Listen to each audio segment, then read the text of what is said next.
Welcome everyone to the Safety and Preparedness Fair held by We's DIY Homemaking and Creating. We're going to have a lot of show and tell today in regards to being prepared. And I hope a lot of you out there find this video to be very educational, as well as helping you to be prepared for whatever may be coming in. This most definitely is not a doomsday video. This video is to educate our loved ones and our family and people in regards to being prepared. With all that being said, guys, let's get right to it. Go around to. We got some participants here who are going to be elaborating, professionals who are going to be elaborating on some of the material and some of the the information we have here. So I hope you enjoy this experience. So first, right here we have a section here set up for the fair. Right here, a lot of this is a lot of medical and just some over the counter items here. A lot of these things that are here, you may or may not have in your storage. However, if you just look there, there's a lot of things you can get offline. Some important things that we need to talk about right now. And Ms. J, can you elaborate on some of the items that are here that are medications and so forth that you might think that might be very important that someone needs to have in their storage? And that they need to pretty much kind of have ready and available, for their family in case, you can't get out to the store or what have you. You want to have some of these things on hand. What are some of the most important things here that you think a person should have? And I'm looking at one thing right now, and being like a nurse myself, I actually want to point out this one item right here. When doing a situation where there may be some type of radiation exposure, these tablets right here are going to be very important right here, because these tablets are going to protect your thyroid in the case of radiation exposure. So it's good to have those. Find those. You can get them offline or go out to your local pharmacy and get you some of these tablets here, because it's called IOSAT, and these tablets will help you, and it will. And the instructions are there in how you would administer it. So, Jade, can you please talk about some of the other items here on this table that we're looking at here? It'll be my pleasure. First of all, I am not a medical doctor, but I am a licensed pharmacist. So I will go over some of these items here with you that I think that everyone should have as a part of their preparedness cabinet, cupboard, or pantry. Let's start here over from the left. We have NyQuil, okay? In general, I think there should be some cough and cold medication that you have readily available to the side. Whether it is the syrup, we have also here some capsules here, just to treat multi-symptoms. I think both day and night would be great to have as a part of it.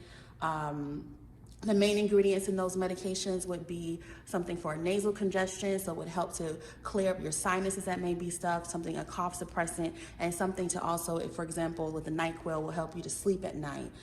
So that'll either have diphenhydramine, which is Benadryl, or they'll have some doxylamine succinate in there that also will help. Those two antihistamines are very helpful with helping to get you to rest. Another things that we would also want to have in a cupboard would be your Tylenol. Tylenol is a great fever reducer. It is not an anti-inflammatory medication, so it works differently than, say, for example, Aleve, which is a non-steroidal anti-inflammatory. I have here, right here underneath these BC powder. Basically, those two should not be confused. You can actually alternate in between both the non-steroidal anti-inflammatory drugs and also the Tylenol, but never compound the use of the non-steroidal anti-inflammatory. So that would include your Aleve, your ibuprofen, aspirin, those are all considered to work the same way and actually can lead to some harmful effects if they're taken together. So, which would include, say, for example, like stomach bleeding. So we want to make sure that we are careful with how we're taking those items, but we want to have them in our cabinet just in case pain arises or a fever occurs.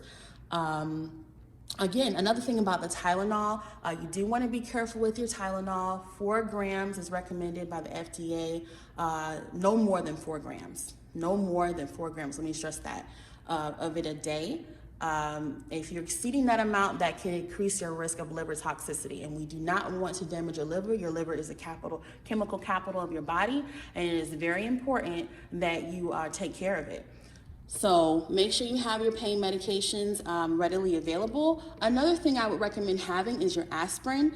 Aspirin is very good and to have on hand. Aspirin can also help with preventing heart attacks or helping to, if a patient is actually in the middle of a stroke or actively, an event is actively occurring, that could actually provide some life-saving time if that is provided in a necessary, within a given time frame, especially if something like nitroglycerin is not available.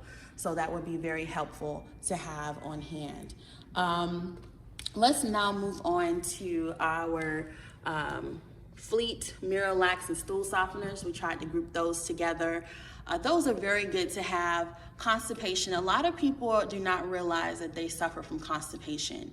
They may have lower back pain, or they may have bloating in their abdomen, or whatever the case is. If you're not regular, you're not having 2 bowel movements, at least 2 to 3 bowel movements a day, then there may be something going on there. And so it's very, very important to take care of your gut. And we also have some probiotics that I'll get to in a minute as we're discussing the gut, but it is good to have something readily available to provide relief, say, for example, if you were to get constipated. So I will kind of discuss them a little bit. The stool softener, which has an active ingredient called docusate, that actually will loosen up stools. So if you're actually able to produce a bowel movement, but it may be a strain, that may be where you want to take that. Most patients you'll see taking that, they'll usually take that medication when they have, say for example, they're on a pain medication that may slow the bowels. It's very good to have that and take that in conjunction to kind of help keep things moving. Miralax and the Fleet are actually laxatives, so there's a difference between stool softeners and laxatives. So laxatives are going to be help to get things going where there is actually no movement. The enemas actually work faster. If you look on the back of the box, generally those should act within 30 minutes. However, something like Miralax actually is slow, and it actually says on the back of the package about 1 to 3 days for a bowel movement. However, the more you take of it, it will cause a quicker response in your gut. It will draw the fluid into the lumen of your colon and allow you to excrete properly. So that is something very good to have if you do have constipation there. Of course, I do recommend that you always follow your doctor's advice. This information is not for all individuals, but it also is to be taken into consideration with your primary care physician. But these are available to you over the counter. Some other things we have here on the counter, we have some allergy medications. I have 2 here. One of these, the cetirizine, this is a generic available, and that's the generic actually for Zyrtec. I have both here on the table. And then I also have diphenhydramine. So diphenhydramine is a very common antihistamine that's actually used to treat allergic reactions. So topical, either it could be used topically, I don't have any on the table here, but it helps with itching, rashes that may occur. Actually, if a patient is having an allergic reaction and there's no EpiPen available, this actually can possibly add time, and again, like with the aspirin, save a life. So to go ahead and take that, that can help reduce some of the allergy response that is occurring with the patient as they are, experiencing those allergies. So we have that one, and then we also have the allergy, the cetirizine, which is more suited for your indoor allergies. So if you have seasonal allergies, this is something good to have on hand to help with that. I also have some Flonase here. This is a steroid that's also used to help with allergies, and that can provide some local comfort to the sinuses if there is an event of some allergies. I did skip over this, but let me come back to it. I was talking about the gut health, the Flora Store, or some probiotic. It is very important, like I was saying before, to have something in there for your gut health. A lot of individuals may have, it's a part of your immune system. And so in a lot of cases, some ailments are actually related to just not having a healthy immune system in your gut. And so restoring those bacteria back into your gut is extremely important.